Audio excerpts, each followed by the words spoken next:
हमारी राज्य सरकार से 6 सूत्रीय मांग थी, जिसमें सबसे पहली मांग थी हमारी 3600 ग्रेड पे, जो हमारी एक थर्ड ग्रेड टीचर के बराबर हमारी क्वालिफ़िकेशन है, लेकिन फिर भी राज्य सरकार हमको नहीं दे रही है, जिसके लिए हमने 1 मई से लेकर के 24 मई तक हमने अनिश्चितकालीन धरना भी दिया था, लेकिन फिर भी सरकार हमारी महिलाओं को दरकिनार करते हुए मांगे नहीं मान रही है।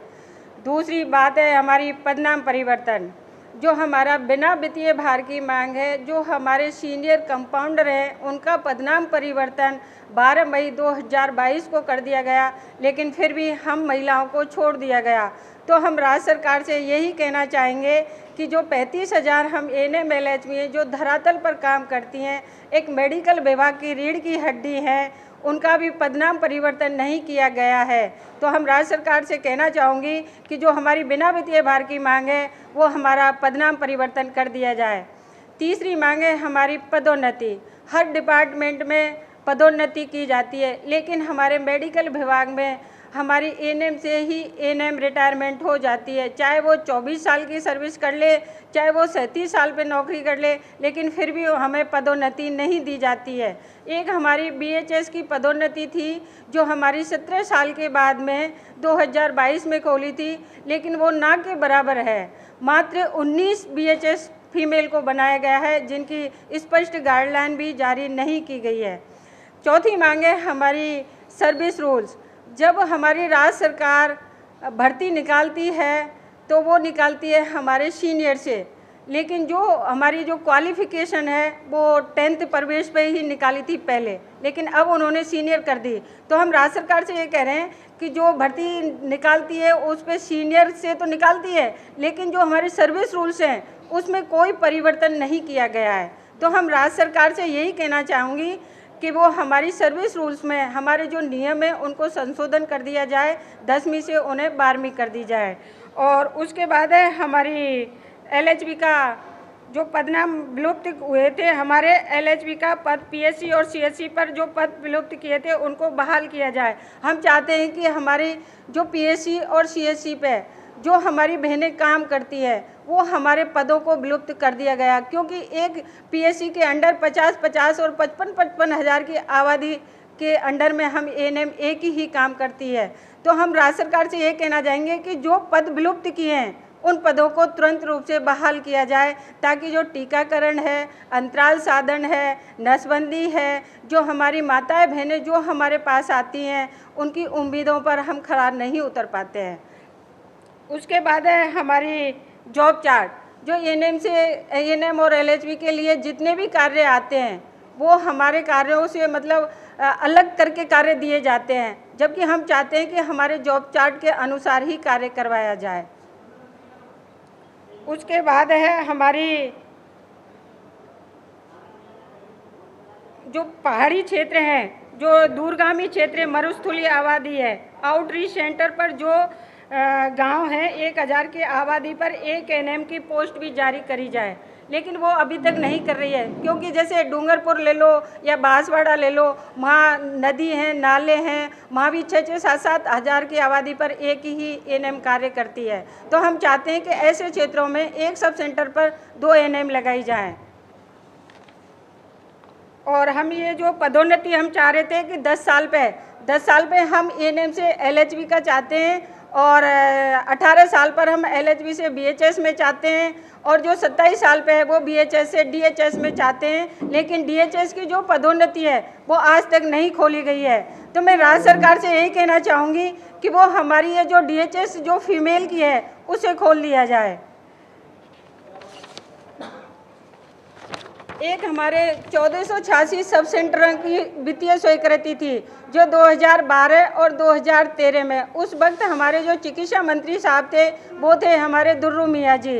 तो उन्होंने 1486 सब सेंटरों को खोल दिया, भर्ती भी कर दी और हमारी बहनों को पोस्टिंग भी दे दी, लेकिन राज्य सरकार उनको वित्तीय स्वीकृति देना भूल गई। तो मैं राज्य सरकार से यही कहना चाहूँगी कि उनको 9-10 महीने से उनको तनख्वाहें नहीं मिल रही हैं। तो वो 1486 जो सब सेंटर हैं उनकी वो वित्तीय स्वीकृति जारी करी जाए, ताकि जो हमारी एएनएम बहन जी हैं वो उनका एक ही जीवन है कि हमारी नौकरी है, छोटी सी हमें तनख्वाह मिलती है, तो उसका पालन और जीवन कैसे किया जाए ये हम समझते हैं। तो मैं राज्य सरकार से ये कहना चाहूँगी कि वो वित्तीय स्वीकृति जल्दी से जल्दी जारी की जाए।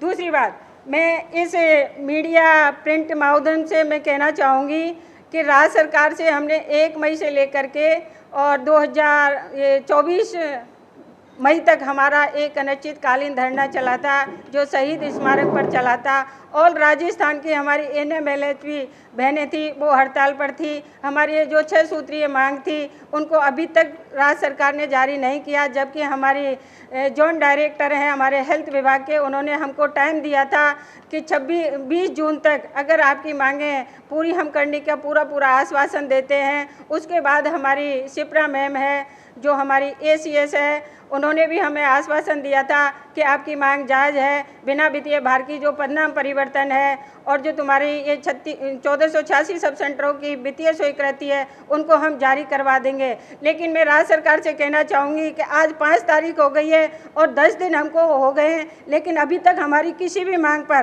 कोई भी कार्यवाही नहीं करी है। तो मैं यही कहना चाहूँगी कि हमारी ये जो सूचना है, हमारे जो दर्द भरे हैं, जितने भी हमारी बहन बहुत ज़्यादा परेशान है, वो हमारी वहाँ तक पहुँचाए, जिसके लिए मैं सारी मीडिया का बहुत बहुत धन्यवाद करना चाहूँगी। कमला जी, एक सवाल ये कि जब आप लोगों ने आपका धरना खत्म करा तो एक आपके अगेंस्ट में भी कुछ बहनें चली गई थी, उस बारे में कुछ कहना? उस बारे में मैं कहना चाहूँगी, जो हमारी अगेंस्ट जो दूसरी एक यूनियन थी उन्होंने हमारे साथ में समर्थन दिया था, तो हमने भी समर्थन ले लिया। चलो हमारी ही बहनें, सबकी मांगें एक ही होती हैं, लेकिन उन्होंने कुछ अफवाहें फैलाई कि हड़ताल तोड़ दी। तो मैं उनसे ये की बात कहना चाहूँगी, जब हमारी सारे ही प्रशासनिक अधिकारियों से और लास्ट में हमारी जब सीएम साहब से मुलाकात हुई थी तो उन्होंने यही आश्वासन दिया था कि आप मेरी बहन बेटियाँ हैं, आप बच्चियाँ हैं, आप घर जाइए, आपकी मांग जायज़ है और मैं इन मांगों के लिए बिल्कुल तत्पर तैयार हूँ। आप थोड़ा धीरज रखिए, धैर्य रखिए और मैं इन्हें जाते जाते पूरा करके जाऊंगा, इस तरह से उन्होंने कहा था। तो मैं उस दूसरी यूनियन से कहना चाहूँगी कि वो इस तरह की अफवाहें ना फैलाए। मैं एक्शन तो ये लेना चाहूँगी कि उन्होंने 20 जून तक तो हम इंतज़ार कर रहे हैं, अगर 20 जून के बाद अगर उन्होंने नहीं की तो जो हमारा 25 जून को हमारा जो पल्स पोलियो आ रहा है, हम उनका सारी बहनों से डिस्कशन करके उसका कार्य बहिष्कार करने की मैं घोषणा करूँगी। ये जो यूनियन है एएनएम की, कमला जी जिसके स्टेट प्रेसिडेंट है, ये हमारे महासंघ अखिल राजस्थान राज्य कर्मचारी संयुक्त महासंघ जिसका मैं स्टेट प्रेसिडेंट हूँ, ये हमारी एक यूनिट है। इन्होंने जो काम सीएम साहब का, सरकार का जो हेल्थ से संबंधित वर्क है, पूरा इन पे डिपेंड करता है। नीचे जो किसी ज़माने में भारत आज़ाद नहीं हुआ उससे पहले जो दाई का कार्य था, वो कार्य से लेके आज तक संपूर्ण कार्य ये संपन्न करती हैं। यदि इनके कार्य से भी मान लो कोई दिक्कतें आती है हेल्थ डिपार्टमेंट में, तो सबसे बड़ा इनका योगदान रहता है। कहीं पे कोई प्रॉब्लम आए तो ये समाधान करती हैं। इन्हीं की मांगें नहीं मानना सरकार के लिए संवेदनहीनता है। इनका जब समझौता हुआ, मैं आदरणीय सीएम साहब के पास इनको साथ लेके गया था।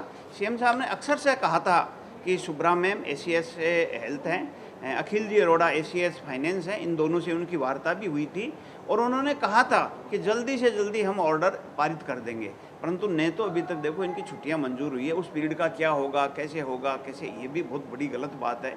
और इनके 1500 समथिंग जो सेंटर है उनका वेतन के लिए तो कहा था मार्च तक का वेतन हमने डाल दिया है, परंतु अभी तक नहीं डला। तो ये अशोभनीय चीज़ें हैं। सरकार यदि ऐसा करती है तो इसका मतलब है कोई एम्प्लॉयज़ को वो गुमराह करके और एम्प्लॉयज़ को हटा करके स्ट्राइक से या उसके आंदोलन को कुचलने की ये प्रवृत्ति मानी जाती है। मैं आपके माध्यम से सरकार से निवेदन करूंगा कि इनकी डिमांड समय रहते हुए पूरी करें, वरना जो 9 लाख एम्प्लॉयज़ हैं उनका मैं स्टेट प्रेसिडेंट हूँ। हम इनके साथ में यदि कोई अत्याचार हुआ या इनकी बातें नहीं मानी गई तो पूरा महासंघ इनके पक्ष के अंदर हड़ताल पे उतरने तक की तैयार रहेगा। ये मैं आपको इंश्योर कर रहा हूँ। ये मैसेज सरकार तक पहुँचाओ कि जब कौन है, या तो ऐसे सुब्रा मैडम, अखिल जी अरोड़ा फाइनेंस के, और सीएम साहब खुद हैं। सीएम साहब ने खुद ने इनके माथे पे हाथ रख करके मेरे सामने ये कहा था कि मैं आपको वचन देता हूँ आपकी मांगें अतिशीघ्र मान ली जाएगी। क्यों नहीं मानी गई मुझे पता नहीं, आपके माध्यम से ये अनुरोध कर रहे हैं, इनके अनुरोध को आप आगे से आगे पहुंचाओ। यही एक यूनिट ऐसी है जिसके अंदर केवल लेडीज ही होती है, इसमें जेंट्स नहीं होते हैं। और इनकी समस्या यदि अपन नहीं संभाल पाते हैं, नहीं उनको सुधार सकते हैं या समस्या को आगे पेश करके उनका निराकरण नहीं करा पाते हैं, तो ये मैं तो मेरे लिए भी अच्छी बात नहीं मानता। आप लोगों से ये गुजारिश है कि इसको आगे से आगे इनकी समस्या को आगे पहुंचाएं और इनका कोई समझौते जैसी वार्ता कराएं।